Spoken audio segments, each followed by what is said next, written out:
नमस्कार दोस्तों, स्वागत है आपका एक बार फिर से आर्यलोक यूट्यूब चैनल पर। अगर आप अपने जीवन में कुछ नया सीखना चाहते हैं तो चैनल को सब्सक्राइब जरूर करिएगा। दोस्तों, महाभारत हिंदू का ही नहीं समस्त मानव जाति का ग्रंथ है। इससे प्रत्येक मानव को अच्छी शिक्षा और मार्ग मिल सकता है।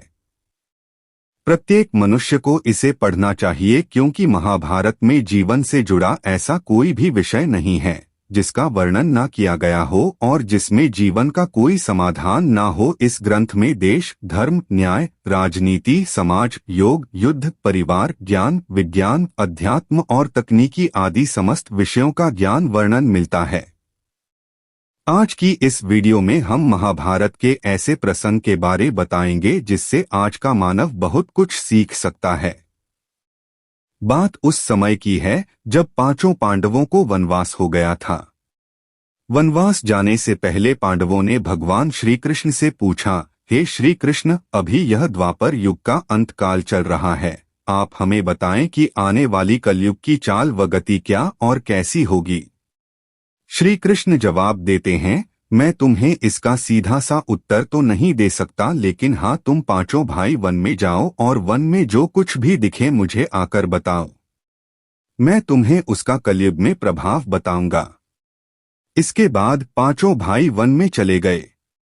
उन्होंने वन में जो देखा वह देखकर आश्चर्यचकित रह गए। आखिर उन्होंने वन में क्या देखा और श्री कृष्ण ने क्या जवाब दिया, यह जानने के लिए वीडियो को अंत तक जरूर देखें। श्री कृष्ण के कहे अनुसार पांचों भाई अलग अलग दिशाओं में वन की ओर निकले।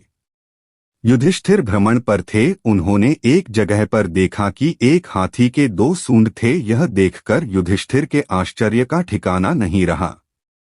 अर्जुन दूसरी दिशा में भ्रमण पर थे। कुछ दूर जंगल में जाने पर उन्होंने जो देखा उसे देखकर वह भी आश्चर्यचकित रह गए।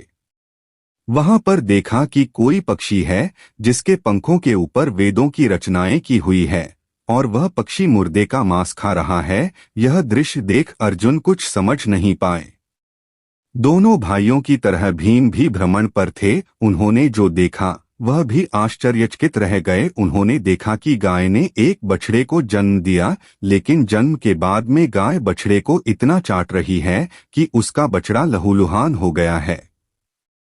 सहदेव भी भ्रमण पर थे तो उन्होंने चौथा आश्चर्य देखा। उन्होंने देखा कि 6 से 7 कुएं हैं जिसमें पानी है और बीच का एक कुआं खाली है। बीच का कुआं काफी गहरा होते हुए फिर भी पानी नहीं है। घोर आश्चर्य हुआ, ऐसे कैसे हो सकता है। नकुल भी भ्रमण पर थे और उन्होंने एक आश्चर्यजनक घटना देखी। एक पहाड़ के ऊपर से एक बड़ी सी चट्टान लुढ़कते हुए नीचे आ रही है। वह कितने ही वृक्षों से टकराकर उनको नीचे गिराते हुए वे आगे बढ़ जाती है। विशालकाय वृक्ष भी उस रोक ना सकें। इसके अलावा यह चट्टान कितनी ही अन्य चट्टानों के साथ टकराई फिर भी वह उसे रोक नहीं सके। अंत में वह एक अत्यंत छोटे पौधे का स्पर्श होते ही स्थिर हो गई।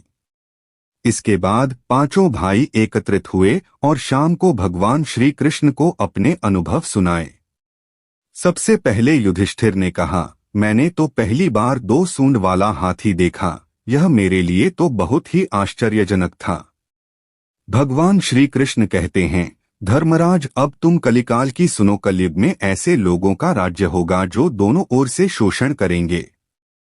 बोलेंगे कुछ और करेंगे कुछ और, मन में कुछ और होगा और कर्म कुछ और। ऐसे ही लोगों का कलयुग में राज होगा। तुम कलयुग आने से पहले तक राज्य कर लो।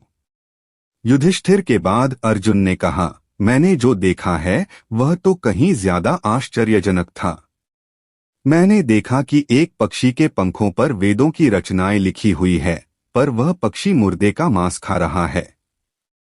श्री कृष्ण कहते हैं, कलयुग में ऐसे लोग रहेंगे जो बड़े ज्ञानी कहलाएंगे, विज्ञान की चर्चा करेंगे, लेकिन उनके आचरण राक्षसी होंगे। वह बड़े पंडित और विद्वान कहलाएंगे, किंतु यह देखते रहेंगे कि कौन सा मनुष्य कब मरे और हमारे नाम से संपत्ति कर जाए। हे अर्जुन, संस्था के व्यक्ति विचार करेंगे कौन सा मनुष्य मरे और संस्था हमारे नाम पर हो जाए। हर जाति धर्म पर प्रमुख पदों पर बैठे विचार करेंगे कि कब किसका श्राद्ध हो और कौन कब किस पद से हटे और हम उस पर चढ़ जाएं। चाहे कितने भी बड़े लोग हो, परंतु उनकी दृष्टि धन और पद के ऊपर ही रहेगी। ऐसे लोगों की ही बहुतायत होगी। अर्जुन के बाद भीम ने अपना अनुभव सुनाया। भीम ने कहा कि गाय अपने बछड़े को इतना चाटती है कि बछड़ा लहूलुहान हो जाता है। श्री कृष्ण कहते हैं, कलयुग का मनुष्य शिशुपाल हो जाएगा। कलयुग में माँओं की बच्चों के लिए ममता इतनी बढ़ जाएगी कि उन्हें अपने विकास का अवसर ही नहीं मिलेगा। मोह माया में ही घर बर्बाद हो जाएगा। किसी का बेटा घर छोड़कर साधु बनेगा तो हजारों व्यक्ति दर्शन करेंगे। यदि अपने बेटे ने साधु बनना चाहा तो रोएंगे कि मेरे बेटे का क्या होगा। इतनी ज्यादा ममता होगी कि उसे मोह माया और परिवार में ही बांध कर रखेंगे। उसका जीवन वहीं खत्म हो जाएगा। वास्तव में लड़के तुम्हारे नहीं है, वह तो बहुओं की अमानत है, और लड़कियां जमाइयों की अमानत है, और तुम्हारा यह शरीर मृत्यु की अमानत है। तुम्हारी आत्मा परमात्मा की अमानत है। इसलिए तुम्हारा अपने शाश्वत संबंध को जानना आवश्यक है। भीम के बाद सहदेव ने पूछा, हे श्री कृष्ण, मैंने जो देखा, मैंने यह देखा कि 7 बड़े कुओं के बीच एक गहरा कुआं बिल्कुल खाली है। जबकि ऐसा संभव कैसे हो सकता है?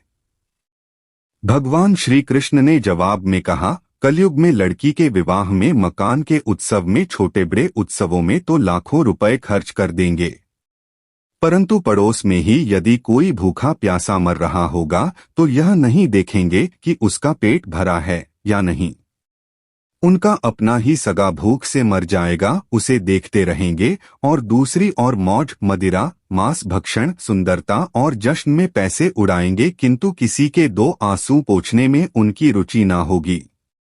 कहने का तात्पर्य यह है कि कलयुग में अन्न के भंडार होंगे, लेकिन लोग भूख से मरेंगे। सामने बंगले में ऐशो आराम चल रहे होंगे, लेकिन पास की झोपड़ी में आदमी भूख से मर जाएगा। एक ही जगह पर असमानता अपने चरम पर होगी। सहदेव के बाद नकुल ने श्री कृष्ण को बताया कि मैंने भी एक आश्चर्य देखा है कि एक बड़ी सी चट्टान पहाड़ पर से लुढ़की वृक्षों के तने और चट्टानें भी उसे ना रोक पाए, किंतु एक छोटे से पौधे के स्पर्श से ही वह बड़ी चट्टान रुक गई। समझ नहीं पाया कैसे। श्री कृष्ण ने कहा, कलयुग में मानव का मन नीचे गिरेगा, उसका जीवन पतित होगा। यह पतित जीवन धन की शिलाओं से नहीं रुकेगा, ना ही सत्ता के वृक्षों से रुकेगा, किंतु हरि नाम के एक छोटे से पौधे से, हरि कीर्तन से मनुष्य जीवन रूपी पौधे का पतन होना रुक जाएगा। इसलिए भक्तों, हरि भजन कलयुग में मोक्ष पाने का एकमात्र उपाय है। दोस्तों, आज के इस वीडियो में बस इतना ही। जानकारी आपको कैसी लगी कमेंट में जरूर बताएं, और वीडियो को लाइक करें, अपने दोस्तों के साथ शेयर करें, और चैनल को सब्सक्राइब करना ना भूलें। अंत तक बने रहने के लिए आपका बहुत बहुत धन्यवाद।